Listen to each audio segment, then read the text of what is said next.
News with Gina. The News with Gina Grad. Well, Bill Cosby has filed a new appeal in the Supreme Court of Pennsylvania for the damnedest of reasons. According to Page 6, his attorney argues that his trial was not fair because it allowed 5 accusers to give decades-old testimony that swayed the jury against him. But wait, there's more. They also argue it was unfair to have included a deposition he gave in an old civil suit regarding his use of Quaaludes and his sexual behavior because he believed the testimony was essentially immune from prosecution. Are you guys sort of just generally like me in that there's just no way this could happen to Henry Winkler? You know what I mean? Like if your thing was like, hey, man, I've been married to the same woman for 41 years. I mind my business. You know, I'm a gentleman. Like, it's impossible. Like, there's a way humans think. And I'll bring it around to this COVID thing. But it's like someone was saying to me, they sent me a tweet. They're like, oh, just because you don't know anyone who got COVID or no one who got sick by it or none of your family members are sick or none of your friends are sick, that then affects your decision making. And I go, yeah, I factor it in. Like the same way I would factor it in if a bunch of people I knew dropped dead. Like I would factor it in big time. You know what I mean? Like I factor everything in. And this notion of like, there's a whole bunch of people that are saying the same thing about Bill Cosby. I'm sort of like, he deserves a day in court, but I tend to believe that this is what happened because a whole bunch of people are saying the same thing. And it would be absurd if you think about it, like if you just picked out going back to my dad. How could this ever work on my dad? You know what I mean? Or how could this ever work on someone who just never engaged in it at all? It requires a mover and a shaker. You got to be somewhere around there. Now, maybe not every story is exactly as it was told, but you have to be alone with a lot of women and you have to have sex with a lot of those women, right? Yeah. So Jim's out. And the two reasons given are, A, those stories are really old, and B, hey, I thought I had immunity. Yeah, that wasn't supposed to count. Yeah.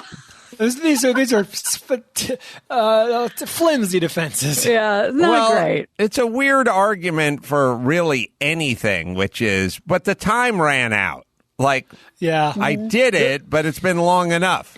Arguing the technicality is always, kind of rubs me the wrong way. Like, oh, that shouldn't count. It's too old. Or I was promised that wouldn't come back to haunt me or whatever it was. Yeah, although I think his first... God, he did do like a deposition with somebody where it was supposed to be sealed or something, and it was a lot of the information from that deposition that did come back to get him. But anyway. Loophole. You know, I think Dr. Drew once said to me that you don't want the female urinary tract, I think, from 0 to 60, and you don't want the male urinary tract from 60 beyond, or some version of that, which kind of made sense to me at the time. You would like Bill Cosby's life from 0 to 70, but not from 70 on. Oh. No, right? Mm-hmm. All right, yes. Sorry. So let's talk a little bit of COVID, but mostly some Fauci news, some vaccine news. First of all, Vladimir Putin's claim that Russia has the first coronavirus vaccine ready to be administered was met with worldwide skepticism by Dr. Fauci. Certainly, he's not buying it. The country's top infectious disease expert is casting doubt on the science and safety of the Russian vaccine and believes they're taking an unnecessary risk. As we talked about, Putin says he's already given it to his daughter. Fauci says he hopes Russia has, quote, actually definitively proven that the vaccine is safe and effective. I seriously doubt they've done that. He added the U.S. is working on a number of vaccines and, quote, if we wanted to take the chance of hurting a lot of people or giving them something that doesn't work, we could start doing this, next week if we wanted to. But that's not the way it works. So that's his feelings on Russia saying we're first. Get those college kids on that Russian stuff, the good Russian stuff, we can salvage the Pac-12 season. That's right. Maybe a hearty stock. Yeah, they can handle it. That was the other thing I was thinking when they said, they're testing this on whoever, and then by October it'll be essential workers and whatever. In Russia, Do you get a choice? Or do they just come to your house and say you'll be taking a vaccine now? I was going to say, imagine being in Russia and like refusing the vaccine. Yeah. I don't think it goes well for you.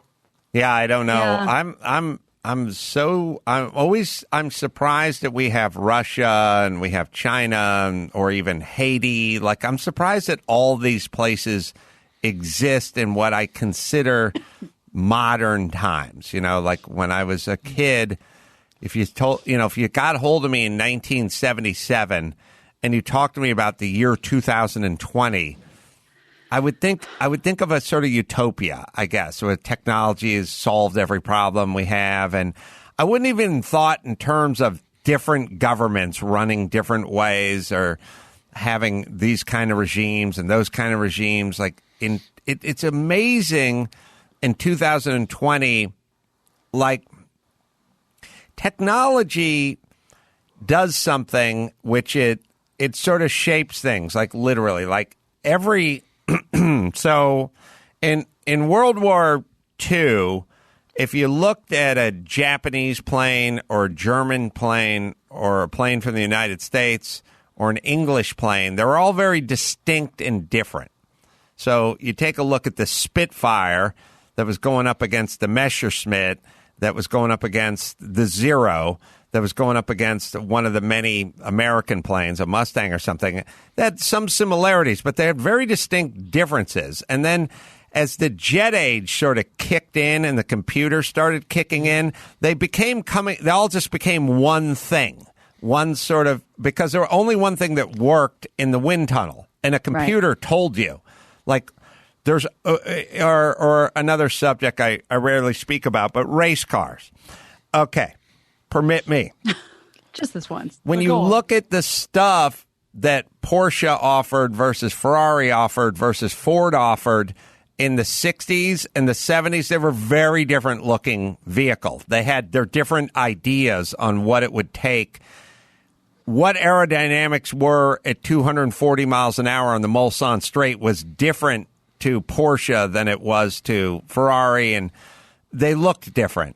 And then at a certain point, if you look at Le Mans race cars to now they've just all kind of look the same because the computer tells you here's the shape you need to be in to go the fastest down the Mulsanne Straight. And it's that way with fighter jets as well. But I thought nations were kind of going to be that way. I thought like the computer says, here's the best way to run a country, a democracy where people have a vote and you elect, this diverse group of people and people have some skin in the game and they have incentive to pay their taxes and blah, blah, blah. I didn't know there'd be all these like warlords and fucking despot leaders and horrible regimes, oppressive regimes. Like I just thought by 2020 it would all kind of sort its way out. We'd all just pick the best way. The best way is, Western Europe and us and Canada and stuff. And you go, okay, that's the way it works. I'd like to live there. It's just sort of loosely based on where would you like to live versus where would you not like to live. Did you guys anticipate this much, this late in this modern times? The debate would be over by now. We would all agree, or at least have some version of something that worked for everyone. Yeah. For the most part. I mean, I don't know. Thought, the Middle East is fixed, but in general, I think, we expected more. I didn't know Russia would still be Russia, and China and Mexico's getting worse, and the Middle East seems to be worse, and parts of Africa for sure. Like, there's a lot of territory here that is a long ways away from figuring out whatever it is we started to figure out a couple hundred years ago. Hell, I'm actually shocked, and I don't know enough about politics to debate anyone on this, but are you guys surprised that we still only have a two-party system? Yeah, Isn't that I weird? guess so. Yeah, yes, I am, of course. Feels like the potential exists for a third party. I'm making air quotes of like celebrity as the new third party. Like Donald Trump probably could have run as an independent. Kanye West, you know what I mean? He's not going to make much of an impact. What I'm saying is, I think there's room there in the near future for someone who's just a celebrity, an Oprah or someone like that, who to run just like, I'm fucking well known. I don't have to be a Democrat or Republican. I'm rich and I'm famous. Yeah, it just seems a little archaic, because people are like, between Trump or Schwarzenegger or whoever, it's like you're just kind of picking one. It doesn't really matter. So it's weird that there's only two. Well, we can all agree that we're disappointed, but I got to tell you, one thing we shouldn't be disappointed about is hamburgers. I feel like there are more choices. They're open longer. And I don't know if you guys have noticed, but it seemed to me, and maybe it's a COVID thing, I'm kind of curious what you guys think.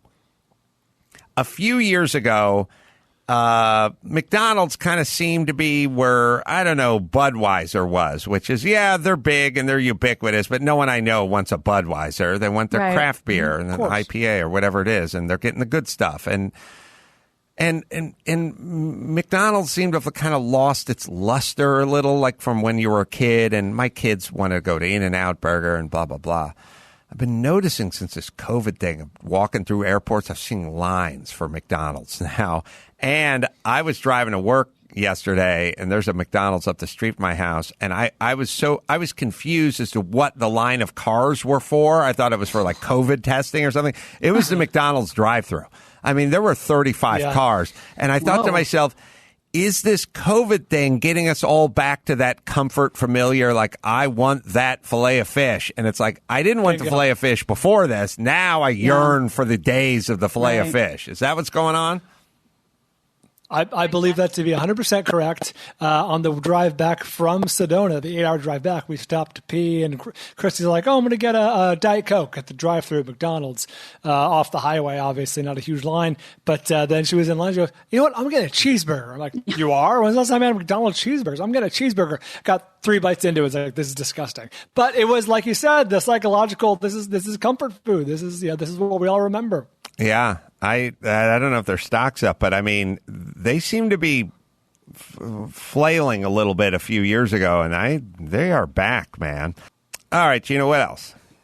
Well, speaking of balance in the world, which I think we're sorely lacking, now scientists, Fauci, other guys that just speak on the topic of vaccinations and COVID-19, just giving the data, are getting death threats. So Fauci is one of them, and now he and his family require round-the-clock security in the face of harassment and death threats from people angry over his guidance on the pandemic. Fauci and Trump administration officials have often held opposing views on how best to contain the virus, which at this point, this was a day or two ago, infected roughly 4.8 million people in the U.S. That's according to Johns Hopkins. Public safety guidelines like wearing face coverings, social distancing, avoiding big crowds, they've become a point of contention with many people. Fauci said in a recent interview on the subject that there's a degree of anti-science feeling in this country, which he believes is related to a mistrust in authority that spills into science being looked at as an authoritative figure. He's getting death threats for talking about the vaccine? Yeah, he has security, around-the-clock security. Actually, that's why I threw in, scientists in general, because on Teresa and my podcast, we just talked about Dr. Osterholm, who's another scientist infectious disease scientist that speaks about this constantly. And he said, if I don't get a death threat, it's a good day. And these are just, scientists at universities, mild-mannered dudes talking about data. Did he get... Max Pata, did he start getting death threats after the Jim Jordan thing? Because I think that's what set it off. I mean, it's not saying when. He's actually being very private about like the exact specifications, but yeah, him and his daughters have been getting them lately. I started hearing it after he got into this, dust up with Jim Jordan, and that's when I first started hearing about it. So, and I think those are maybe the religious people that don't like him talking about church or something like that. Maybe. I think this was started. The ultimate cancel culture. I think it started with the Jim Jordan, the testimony I think there he gave. I think we did it when we were in our dark week. Yeah. I mean, the story really broke August 5th, like last week. So that's about the right timeline. Is that about right? I don't know what the date is anymore. Oh, yeah, exactly. Today's 12th. So it was during Dark Week, so. When was that Jim Jordan stuff? Was that like on a Friday or something? Yeah, it was Thursday, like on the Friday? Friday before that, yeah. I think that Jim Jordan stuff is what's causing it, or most of it. I don't think it's vaccine. I think the Jim Jordan discussion / debate is what got people fired up. Well, Adam, rare that I get to show your point so quickly. I found a story from April 2nd saying nation's top coronavirus expert, Dr. Fauci, forced to beef up security as death threats increase. Wow, so before the Jim Jordan thing. So this is an old story, I guess. Well, maybe he's adding. He's talking about it now that it's been beefed up. It's round the clock. It's for his family as well. Well, I think we can both be right because I heard that after he got into this Jim Jordan argument that kicked in. So maybe it kicked into overdrive, or maybe I don't think. Is there any such thing as being in an official in public or anything these days, and sharing opinions that's not going to require you having security? Good to know. We're so into political discourse and having a conversation with dignity. I was thinking about, because now there's also all these like city officials who are trying to, defund the police or adjust the budget, who also are asking for more security simultaneously. That's right. Because was that Mike Bonnet or something in our? Yeah, there's a lot of that. I mean, of course, they're human beings. They don't want a mob coming to their house, so they want the security. I was thinking about it last night. I just thought, if you guys want to know how I think about everything all the time, this is exactly my thought process. I thought, well, what would defunding the police, or not defunding, but significantly cutting a police and having less police essentially on the street, what would that do? And I thought to myself, well, let's say there was one police officer for every citizen in the United States. Where would crime be? Like, how much crime would we have, or violent crime, or any kind of crime? And I go, well, probably none. If there was just a cop, if you're literally assigned to every person, you have no violence and no whatever. But you go, okay, I wouldn't want that. But you go, where would you be statistically with cops, or with violence, or with crime? You go, well, none. Okay, well then let's just go extreme. What if there were one cop for every 50 million citizens? What would that do to crime or violent crime? And I go, well, I bet violent crime would go up. Yeah, because there'd be less police and there'd be more nefarious behavior. So now I think we have our answer, which is getting rid of cops shall create more of this, more of the crime that you're trying to get rid of. Now, the balance is what you're trying to strike, but I assume if you get rid of cops or you cut back on cops, there's going to be more crime in the places where you bring back the cops, which I think we're seeing. Fauci says he and his family have been getting threats for the last few months. Right. I never see anything on his wife or anything. In July, he called the threats at the time, quote, a little bit disturbing. And now I can hear him saying that. Yeah, and now he's Can't we hear Fauci saying it's a little bit disturbing? Yes, we can. Well, anyway, let's get it together, people. Leave Fauci alone. And speaking of, to your point about the police, in Seattle, where all hell's broken loose for a while, they did vote to defund the police, and by an extreme amount of money and manpower. And guess who's quitting? Who I think just had enough of this shit. She was in the spotlight for a hot minute. They're defunding her precinct, and she's done. Is the police chief Carmen Best, who we saw a lot of in the news. I don't know if you saw her. She's a black female, I think. Mm-hmm. Yeah. And she's just said, I'm out. Yeah. After all this. I don't know what people are expecting out of getting rid of the cops. I would say or reining them in quite a bit. I think in just a small experiment we've conducted over the last couple of months, I don't think it's a good outcome. Look to chop. Look to chop. I was doing a show earlier today. I was doing Ace on the House, and a guy called in from Portland, and he's like, my office was downtown Portland. You can't really go down there. It's like you can't use the office. And I thought, oh, that's wonderful. Brian, yes? Yeah, back to the original story for a second. It's funny, Adam, that you said, I don't know if it was a happy accident or Freudian slip or just the way you think, but you said, if what Fauci's getting these ridiculous death threats for expressing his opinion, it's funny because he's not expressing his opinion. He's a scientist and he's expressing data and statistics. And I think I said it before in the show. It's going to become a fucking mantra. Everyone says, oh, we're so divided. We're so divided these days. There is a fucking anti-intellectualism in this country that is fucking crushing this country. There's fucking 106,000 people dead because of anti-intellectualism where it's like, people think it's fucking Fauci's opinion. That's the problem. They're giving him death threats. He's like, you don't know more than me. You're not better than me. Yes, he is. He's a fucking scientist. Shut your mouth and listen to him. Well, that's why he said that science is being looked at as an authority figure. Yeah. And people don't like authority figures. Yeah, well, crushing this country. I hate to shit on your point, but the beef that a lot of people are having with Fauci is he's saying no churches and no gatherings, and then when they say to him, well, then how about protests? He goes, I don't have an opinion on that. And that's the problem. So now that isn't science. So his science first thing he backs off of when they ask him what about protests then? If you don't like large gatherings, then will you come out against protests? And he says no. Is that the Jim Jordan exchange you're talking about? Yeah, that's the Jim Jordan exchange. What but that's then the general explains thing. the death threats he got between April and August? No, I'm not saying I'm clear on this. He had it long before that. I'm saying he's not sticking wholly to science. He's weaving some policies in here.